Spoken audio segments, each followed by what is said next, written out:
সূর্য হাজার কোটি মাইল দূরে, এটা গায়েব না, আমরা দেখতে পারি। বাতাস দেখা যায় না, চামড়াতে লাগে, এটা গায়েব না, আমরা দেখতে পারি, আমাদের অনুভব হয়। তিতা জিহ্বাতে অনুভব হয়, এটা গায়েব না। তো গায়েব কাকে বলে? পঞ্চেন্দ্রিয়ের বাইরে যেটা, সেটার নামে গায়েব। যেমন কবরে আযাবও আছে, শান্তি আছে, আমরা কেউ দেখি। আবার কিছু আল্লাহওয়ালা মানুষ যারা, তারা দেখে। সুবহানাল্লাহ বলেন। ওরকম চোখ লাগবে, ওরকম কলব লাগবে। আল্লাহ বলেন আল্লাযীনা ইউমিনুনা বিল গায়ব, যারা গায়বের প্রতি ঈমান আনলো তারা কি করবে? ওয়া ইউকিমুনাস সালাতা, যারা গায়বের প্রতি বিশ্বাস করলো, ঈমান আনলো, ওয়া ইউকিমুনাস সালাতা, তারা নামাজগুলা প্রতিষ্ঠা করবে। প্রতিষ্ঠা শব্দের অর্থ হচ্ছে নিজে নামাজ পড়বে, পরিবার আহালকে নামাজের তাকিদ দিবে। গত জুমাতে আমরা আলোচনা করেছি আহাল কাকে বলে? যে যতটুকু ক্ষমতায় আছে তার ততটুকু আহাল। যদি আপনি কোনো কোম্পানির মালিক হন, কোম্পানির যত লোক কাজ করে সবাই আপনার আহাল। কিয়ামতের দিন সবার হিসাব আল্লাহর কাছে আপনাকে দিতে হবে। তো গায়ের মধ্যে যারা ঈমান আনলো তারা নামাজ আদায় করে। আর কি করবে? অমিম্মা রাযাকনাহুম ইউনফিকুন। অমিম্মা মানে অমিম্মা, রাযাকনাহুম আমি আল্লাহ তোমাদেরকে রিজিক দিয়েছি, যে সম্পদের মালিক বানিয়ে দিয়েছি। ইউনফিকুন তা থেকে তোমরা ব্যয় করো, মানে তোমরা যাকাত দিবে। তো আজকে আমার মূল বিষয় যাকাত, শেষে একটু বলবো ইতিকাফ সম্পর্কে কিছু কথা বলবো ইনশাআল্লাহ। বলেন যাকাত। একজন মানুষ, সমাজের মানুষ দুই প্রকার। কিছু মানুষ আছে গরিব, কিছু মানুষ আছে ধনী। গরিবের জন্য তিনটা হুকুম আল্লাহ। কয়টা হুকুম বলেন? গরিবের ঈমান আনবে, লা ইলাহা ইল্লাল্লাহ মুহাম্মাদুর আমানতু বিল্লাহি ওয়া মালাইকাতিহি ওয়া কুতুবিহি ওয়া রাসূলিহি ওয়াল ইয়াউমিল আখির ওয়াল কদরি খাইরিহি ওয়া শাররিহি মিনাল্লাহি তাআলা ওয়াল বা'সি বা'দাল মাউত। সাতটা বিষয়ের উপর ঈমান আনবে। এক নম্বর কাজ গরিবের জন্য শেষ হয়ে গেল। দ্বিতীয় নম্বর ইউকিমুনাস সালাতা, নামাজ কায়েম করবে, নামাজ প্রতিষ্ঠা করবে, নামাজ আদায় করবে। তিন নম্বর হলো বছরে এক মাস রোজা আদায় করবে। তাহলে গরিবের কাজ কয়টা ভাই? একসাথে বলেন, গরিবের কাজ। ধনীর কাজ হলো পাঁচটা। ধনীর কাজ কয়টা? প্রথম তিনটা ঠিক থাকবে, ঈমান আনবে, নামাজ প্রতিষ্ঠা করবে, রোজা রাখবে, তারপরে যাকাত দিবে, হজ করবে। হজ করবে জীবনে একবার। একবার করা কি ফরজ। বারবার করলে নাজায়েজ হবে না, বারবার করলে হারাম হবে না, কিন্তু ফরজ কয়বার? যেহেতু হজ করতে কষ্ট আছে, হজ করতে সময় লাগে, হজ করতে টাকা লাগে, হজ করতে অনেক পরিশ্রম লাগে, এজন্য জীবনে হজ করা কয়বার ফরজ? একবার। আর যাকাতটা প্রতি মাসে দিতে হয় না, 6 মাসে দিতে হয় না। যাকাত দিতে হয় বছরে কয়বার? এক বছর দিলে চলে নাকি প্রতি বছর? প্রতি যাকাত শব্দের অর্থ হলো বৃদ্ধি পাওয়া, পবিত্র করা। অর্থাৎ আপনাকে আল্লাহ তাআলা যে সম্পদের মালিক বানিয়ে দিয়েছেন। এক আওয়াজে সবাই বলেন, যারা কোটিপতি আছেন, সম্পদশালী আছেন, সম্পদের মালিক আপনি হইছেন নাকি আল্লাহ বানাইছেন? বলেন কে বানাইছেন? সেই জন্য আল্লাহ বলছেন অমিম্মা রাযাকনাহুম ইউনফিকুন। অমিম্মা মানে অমিম্মা, আমি আল্লাহ যা তোমাকে রিজিক দিয়েছি, মালিক বানাইলাম, ওই সম্পদ থেকে ইউনফিকুন তোমরা ব্যয় করো, যাকাত প্রদান করো। এখন বলেন যাকাত দেওয়া সুন্নাত না নফল? ফরজ। জোরে বলেন। নবীজি বলেন কিয়ামতের আগে ধনী মানুষরা যাকাত দেওয়াটাকে জরিমানা মনে করবে। তো সিল্লে বলে নাউজুবিল্লাহ। এখন যাকাত কিভাবে দেন? যাকাতের লুঙ্গি, যাকাতের শাড়ি, যাকাতের কাপড়। এবার আপনারা বলেন, যদি আপনার স্ত্রীর অথবা আপনার নিজের 100টা পাঞ্জাবি থাকে, মনে করেন 50টা পায়জামা থাকে, 30টা লুঙ্গি থাকে, এগুলোর লুঙ্গি যাকাত ফরজ হয়? বলেন হয়? হয় না। তো কাপড় উপর যাকাত ফরজ না হয়, আপনাকে যাকাতের কাপড় দিতে বলল কে?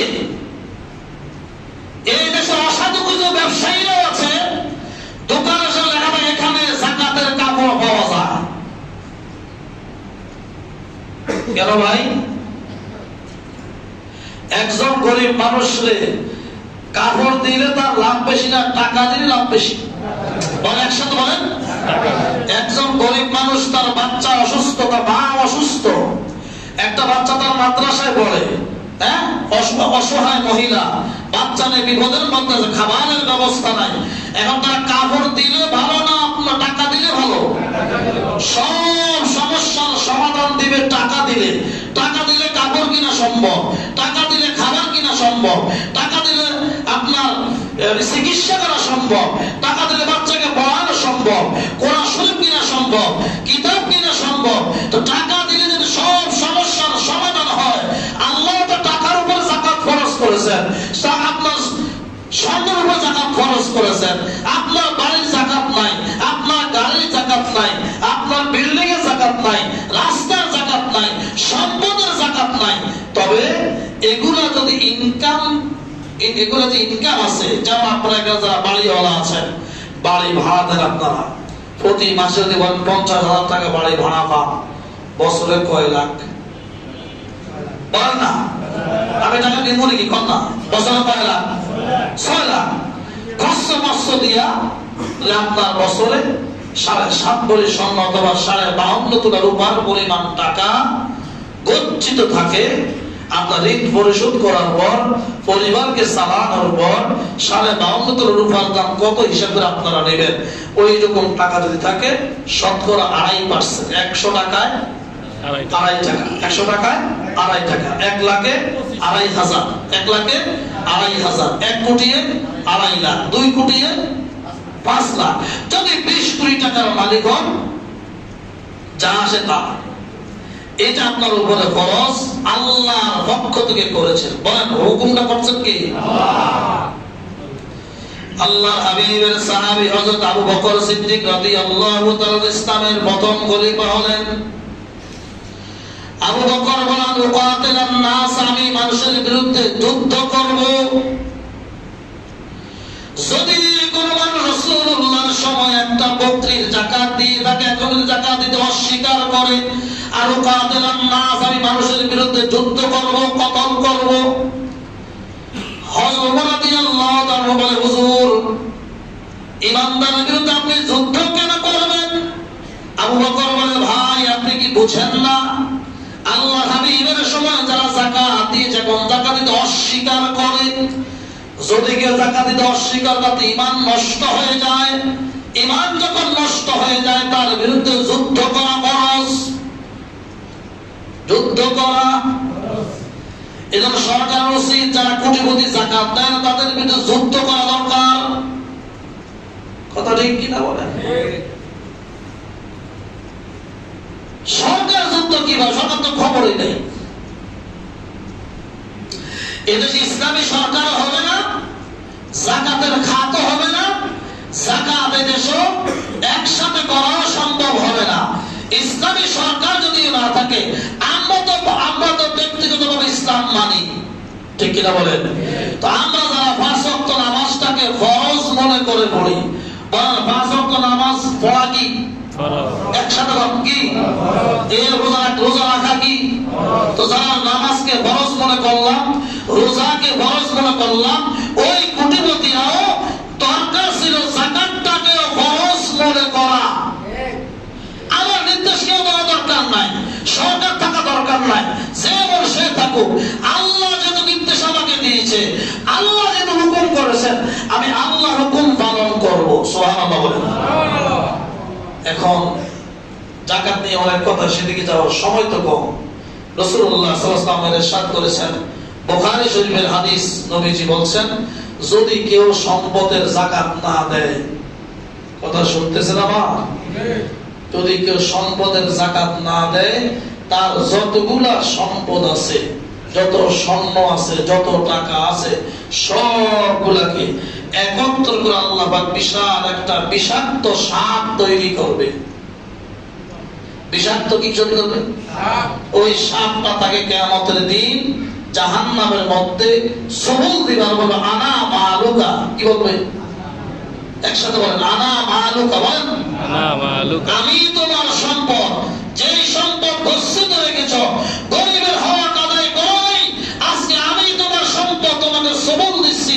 রাসূলুল্লাহ বলেন, জাহান্নামের একটা সাপ যদি কোন মানুষকে একবার সবল দেয়, কমপক্ষে 40 হাত মাটির নিচে ঢুকে যাবে। একবার সবল দিলে কমপক্ষে 70 বছর বিষাক্ত বিষ থাকবে। এইভাবে তাকে প্রতিনিয়ত সবল দিতেই থাকবে। নাউজুবিল্লাহ বলেন। এজন্য আমাদের আহলে সুন্নাহ ওয়াল জামাতের একটা স্লোগান আছে, যাকাত ভিক্ষা নয়, গরিবের অধিকার। বলেন, যাকাত ভিক্ষা নয়, গরিবের অধিকার। একসাথে বলেন, যাকাত ভিক্ষা নয়, গরিবের অধিকার। তাহলে বোঝা গেল, আমি যদি কথাটা বলি আপনি তো অতিরিক্ত নিয়ে নেবেন। আমার হিসাবে তো দরকার পুরো এলাকার যত গরিব মানুষ আছে সবাই গিয়ে ধনীর বাড়িতে হামলা দেওয়া, আমার হক আমারে দেয়। কথা ঠিক কিনা বলেন? মনে করেন আপনি আমার কাছে 50,000 টাকা জমা রাখলেন, আপনার টাকা আমি জমা রাখলাম, 2 মাস আমি দেই না, 3 মাস দেই না, 4 মাস পরে পুলিশ সহ আমার কাছে আসা দরকার আছে না নাই? জুতার বাড়ি দিয়ে হইলেও টাকাটা নেওয়া দরকার। এই জন্য যে সমস্ত ধনীরা যাকাত দেয় না, মূলত হক নষ্ট করতেছে কার? কথা হয় না? গরিবের হক, মানুষের হক যদি কেউ নষ্ট করে, আল্লাহ হাবিব বলেন, কোন মানুষ যদি ইসলামী যুদ্ধে শহীদ হয়, ইসলাম বিজয় করতে গিয়া রাসূলুল্লাহর সাহাবীরা, এখন যদি কেউ ইসলামের পক্ষে কথা বলতে গিয়া শহীদ হয়, লোকটা বিনা হিসেবে জান্নাতি। একটু সিল্লিয়া বলেন। আবার রাসূলুল্লাহ বলেন, এই শহীদ যদি কোন মানুষের 1 টাকা হক নষ্ট করে, লোকটা কিন্তু জান্নাতের রাসূলুল্লাহর কথা মতো। কিন্তু যদি মানুষের হক নষ্ট করে, আল্লাহ রাসূল বলেন শহীদ হওয়ার পরেও জান্নাতে যাওয়ার সুযোগ নাই, যতক্ষণ ওই লোকগুলা তাকে মাফ না করবে। সুতরাং ধনী যারা আছেন, যদি গরিবের যাকাত আপনি আপনার পকেটে রাখেন, ব্যাংকে রাখেন, বাড়িতে রাখা, সম্পদ রাখা যদি আপনি কবরে যান, গরিবের হক যদি আদায় করে না যান, যদি যাকাত ভিক্ষা নয়, গরিবের অধিকার আপনি আদায় করে না যান, কিয়ামতের দিন যদি 1000 গরিব আপনার এলাকায় থাকে, 1000 গরিবের কাছে আপনাকে মাপ চাইতে হবে। 1000 গরিব যদি আপনাকে মাপ করে, হয়তো আল্লাহ আপনাকে মাপ করতে পারে, নাইলে মাপ হওয়ার কোনো সম্ভাবনা নাই। আরে বাবা বসেন না, কথা কি বুঝাইতে পারতেছি আমি? তো যাকাত দেওয়া ফরজ না সুন্নাত? ফরজ। একসাথে কোন? ফরজ। নামাজ যেমন, রোজা যেমন, যাকাত দেওয়া তেমন, হজ করা তেমন। হজ করার মানুষও তো আছে, সেদিকে আমি গেলাম না।